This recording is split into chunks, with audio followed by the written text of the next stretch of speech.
That floating of aroma in the air is something that attracts everybody. During our festival, everybody wants to huddle around the sugar house because that steam is awfully sweet to smell.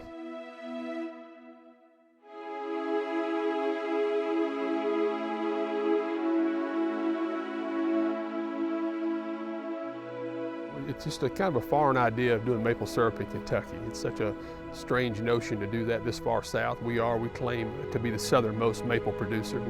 We'll continue to add that banner to ourselves until someone proves us different. But being this far south, unless someone's had a New England experience in Vermont or going to a sugar house up north, they probably haven't experienced it firsthand. Well, we actually started about 2008. We were just kind of thinking about what sort of product idea we could have for Federal Grove, how to promote the bed and breakfast and restaurant. Maple syrup is something that my father-in-law up in Lawrenceburg had attempted and done successfully a few years back. So I thought, it's not that much, we're not that much further south, so we should be able to pull that off. And we tapped our first tree. The one back over behind us there is a little sample test tap, and it immediately in the middle of January began to flow. We said, we've got 50 more in the yard here, so why not just continue this? And we began to assimilate the necessary equipment to do it, and it started our little maple industry here. Well, from sap to syrup, it's an arduous task, to say the least. This process begins, from maple trees. Sugar maple trees is what we have. Early to mid-January, we'll actually come and tap that tree. We go in about 2 inches deep with a drill. The trees give sap. When we have a night of freezing weather, a day of thawing, the sap flows. We collect that sap from the woods, haul it in from various methods, gators, trucks, whatever it takes to haul it. It does become a large process of hauling because you have lots of gallonage out there in the woods to collect. You've got to haul it all back to a central processing facility, which we call the sugar house.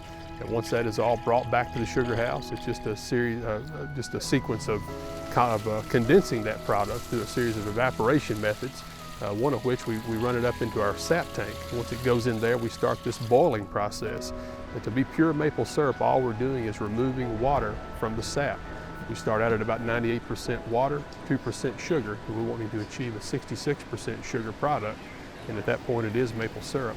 So we're just meandering it through this process of evaporation, all the while losing water, concentrating the sugar into that sweet stuff we call maple syrup. Smell that?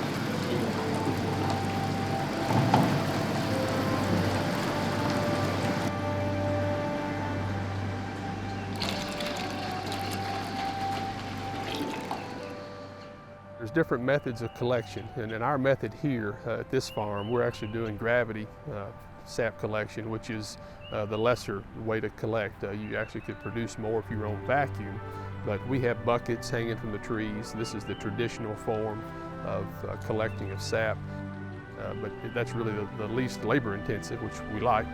But one tree on the gravity method will produce about a quart of finished syrup. I'm sorry, one tap hole, I should say, will produce about a finished quart of syrup in a season.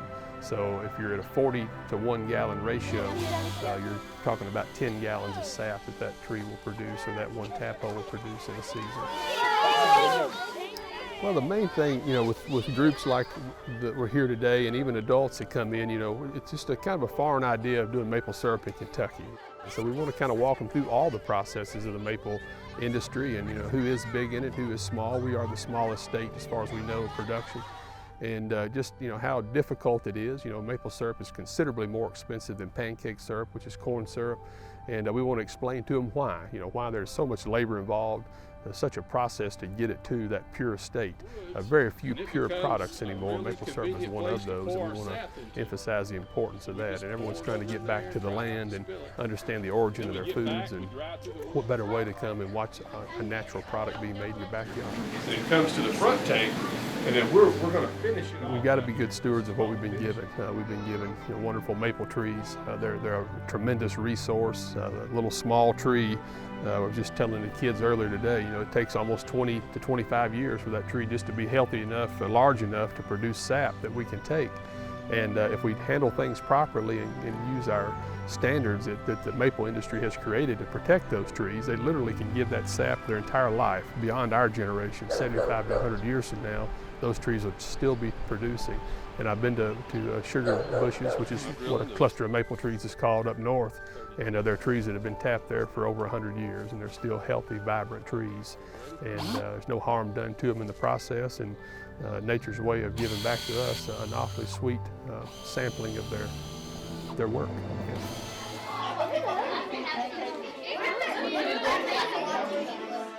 I do tend to have a little pride when it comes to Federal Grove. I love our place here. I think that folks, and I see people enjoying themselves when they come to Federal Grove.